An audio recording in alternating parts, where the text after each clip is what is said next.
The real focus of the conference was jobs, jobs, jobs. And I think that all the mayors from across the country realize that mayors and city council members and those in local government are on the front lines of our communities to make sure that we continue to promote job growth, job retention, and what we can do to make sure that our citizens can be productive members of our communities by having jobs.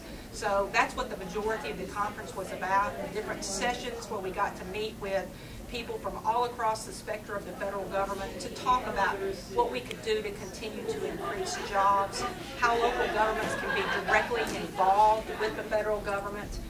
We also heard from the president, which was very exciting because he really focused on the fact that mayors and councils are the direct line to our constituents, and he is really pledging to make sure that he will continue to help local governments through the mayors and the city councils to make sure that we promote job growth. I mean, I know it just happened, but with regard to what you learned there and what you see going on currently in Clarksville, how do you see promoting jobs specifically here in Clarksville and bringing new jobs? Well, I think we've got to continue to do what we did with Hemlock Semiconductor. We were so fortunate to have that company here.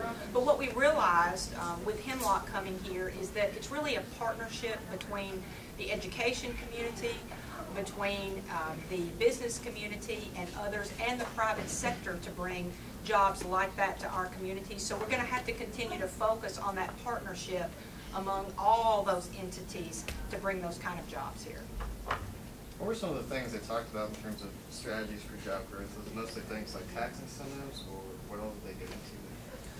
Well, really, they talked about the partnership that you have with education. I think that people across the country, especially mayors and city councils, are realizing that job growth oftentimes is a byproduct of a good educational environment. So we've got to work to figure out what do we need to teach, what kind of skills do companies want to recognize. It's all about training and education. The IHS, the Global Insight, released a study during the mayor conference that indicated that compared to Knoxville and Chattanooga, Clarksville has at least 1% to 2% higher unemployment rate. Did you learn anything from perhaps Knoxville and Chattanooga's mayors that might help decrease our unemployment in comparison to theirs? You know, I did, and actually the mayor of Chattanooga, Ron Littlefield, has done a wonderful job in his city, and he's the mayor that actually invited me to attend the conference, so we have a good relationship. The mayor of Knoxville, as many of you know, was Bill Haslam. He's now the governor, so the council has appointed an interim mayor, Daniel Brown, who I met with also at the conference. And we talked about how we can work together and partner to make sure that instead of competing, that we can work together to bring jobs to all of Tennessee. And I think you'll see that in the future. Talk a little bit about the green certification that happened this morning. What's the program all about?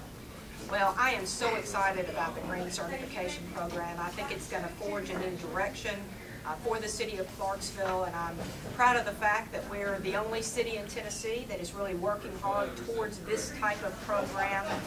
As I said during the program, I'd like to see Clarksville not only become the greenest city in the state of Tennessee, but the greenest city in the country, and I think we can do that by working together with a lot of the methods that I think that this program will entail and will be brought forth to the community. I'm excited about what we're going to do with the city of Clarksville. Really focus on a recycling effort. We're going to have a resolution that's going to be presented to the council to make sure that the council and the city of Clarksville realizes that we're going to focus on recycling. We're going to focus on how we can become a greener partner with the environment to make sure that we are good stewards of our environment here in the city of Clarksville, and we will do that. It sounds like the city is up for the challenge of this. How important is it for the community to buy into this green idea, or will it work if they don't? Well, I think they will. Will it work if they don't? No, but I think that they will buy into it. And I think what it takes oftentimes is leadership. You have to see that people are doing it, and once you do, then it makes it easier for you to become involved. I've told people that, you know, I know how important recycling is. When Pete Reed came to Sango Elementary, where my children were attending and talked about the importance of recycling. My children came home and said, "Mom, we've got to go to the recycling center. Don't be throwing those cans away. We need to take them to the recycling center." So we started some time ago. We've continued to do that, and I think we, through our young people in the community, to make them realize the importance of making sure that the environment is as good as it can be for them in the future, that they will prod others into action. And the thing that I like about this program, as Michelle noted, is that it starts with businesses, because if you can start with businesses, then that can translate into the average person in the community to realize how important this is. Over the weekend, there was a list released of the top 7 intelligent communities of the year, and Chattanooga led the way. It was the only city in the entire state under consideration. We care to comment on that as far as the opportunity for Clarksville to get into that consideration? Us having the state here, liberal arts university here, and with a new focus on applied and technical sciences with the application of Hemlock and science building coming in. Perhaps we might be in the running for that within a couple of years. I think that would be wonderful. I mean, I'm proud of Chattanooga that they're representing the state of Tennessee in this particular category, but I think Clarksville is right there. Having been involved with the creation of the educational program that exists at Austin Peay State University and the new building and lab facility there that will service Hemlock Semiconductor and other companies in this area, I think that we are on the verge of making the top of that category in the years to come, and I look forward to trying to make that happen. What can the city of Clarksville do to encourage recycling and programs of that nature in our community? Well, I think a lot of it is we've got to lead the way, and I think when people throughout the community see that the city, the actual employees at the city, whether they be in City Hall or in other portions of the city, are leading the way in recycling, that will hopefully translate the spirit into making sure that other people do it throughout the community. Do y'all see anything more concrete in the long-range plans in terms of maybe curbside recycling or a program like that that actively gets the public involved? I think it's definitely something to look into. I know that the city of Nashville obviously has a curbside recycling program that I think has worked very well. I would like for the council to begin to look into that program. I think it's something that's worthwhile. You know, we do have a company here in Clarksville that will pick up curbside recycling. Now, they do have a charge for that. I participate in that program, so I know how wonderful it works to put my container out on Tuesday night so that they will come and pick it up, which obviously is something that's another way of making sure that people recycle. I mean, you can take your own recyclable materials to Bi-County and to the convenience centers today, but curbside recycling is just another method of making sure that people realize it's easy and it's important and it makes an impact on our environment. Talk a little bit about the Liberty Park project, where we are with it, what's going on. You know, it's continuing to move forward. I don't know how many of you have been down there lately to see, but it continues to progress, I think. As we all know, the weather has been a slight impetus in making sure that things proceeded along, but the last time I was down there and checked, I think we're on schedule to continue to move forward with that project, and at some point we'll make sure that we get the people that are directly involved to give you a specific update about where they are. Is this Growing Green initiative part of a larger initiative to try and draw more businesses and people with higher education, more technical skills to Clarksville? Oh, absolutely. I think with the the advent of Hemlock Semiconductor right here in Clarksville, it showed that we can be a player not just in the Tennessee economy, but in the global economy in the field of science and technology. You know, we have a STEM academy at Kenwood High School. We have another STEM facility at Austin Peay State University, which is really focusing on the maths and the sciences and making sure that people realize that an education is important to not only job creation but job growth, because that's where the field of jobs are, and I think that we'll continue to see that throughout the course, hopefully, of the next 4 years in my term as mayor. And one other thing about You mentioned it today in the Green meeting about Washington loves to do mandates that they don't actually fund, and that was actually spoken about at the mayor conference. Did they have any suggestions of possible how city mayors could somehow combat that? Well, one of the things that I think is important is as some of you may not realize, there is one grant-funded program from the federal government that's very important to local governments, and that's community development block grants. And that's something that has existed for a number of years, but is continually on the chopping block in Washington.